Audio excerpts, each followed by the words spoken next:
But do you think we're at a point now where we've got enough talent in the country, or do you still think, you need to be traveling either to the States or bringing some people over? I think we probably do have enough talent. Whether the talent is working together is another thing. I know in New Zealand they have city kickboxing, and it looks like they're doing real well. Yeah, Eugene Behrman over there has got a good little crew of guys who help each other out.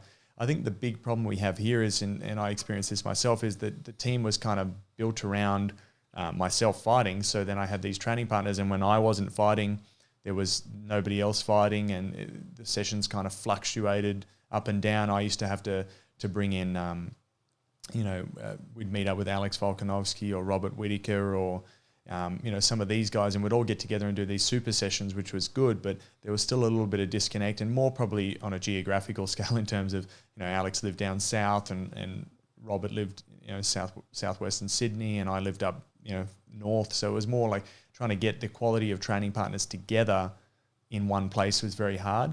I think in Melbourne, they're starting to get that with Daniel Kelly's gym down there in Resilience, where they have a lot of UFC fighters and top-level guys working together in combination with other gyms. If they need a better striking coach or whatever it is, they bring somebody in.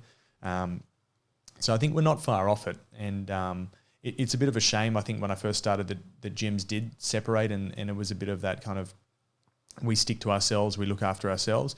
But I think people realised if they want to be better and Australia wants to kind of put themselves on the map, that we need to train together and just kind of take away that hostility between gyms.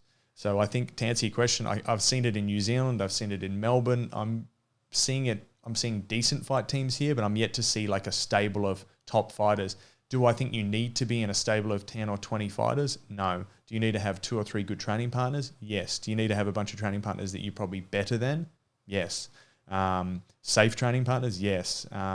You go to some gyms and flip a coin, it could be dangerous. You could go there and from overseas and they could want to light you up. I've had good experience. I went to Uriah Faber's gym, and although he didn't have as many big guys, he looked after me. We had good training partners, but I've seen both sides of it. Robert Whittaker would probably tell you, if you speak to him, he went overseas and didn't have as good experience in terms of what he wanted and what he got. And now he has a great team here with Alex Prates, in Gracie Hamaita, Smeet and Grage. So it's a catch-22. I think you need to go overseas to see what they're doing and upskill potentially in terms of wrestling, like we talked about before. But Australia's jiu-jitsu, if you can find it, our wrestling, of course, you only need one good coach. Our striking's always been top level, and I think Australians are, developing MMA quicker than anywhere else. It's just that we've got that sporting culture and that want to be better. So to answer your question, I don't think we need to be in part of a big team, whether it be Extreme Couture or ATT. Does it hurt to go overseas and train with the best or with the biggest teams? No, it definitely doesn't. But you need to have a coach who's, obviously looking out for you, getting the right sparring partners at the right time.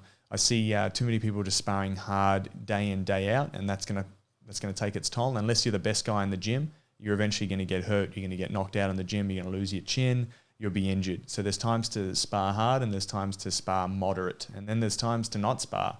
And I think people need to be told sometimes when that is and how that looks, because if it was up to fighters, we'd train hard every day and we'd spar every day, and we probably wouldn't spend enough time drilling and doing the little things. So the communication parts, what makes a good coach and what makes a good team is, the quality of people and the atmosphere, I think, more so than the talent of skill.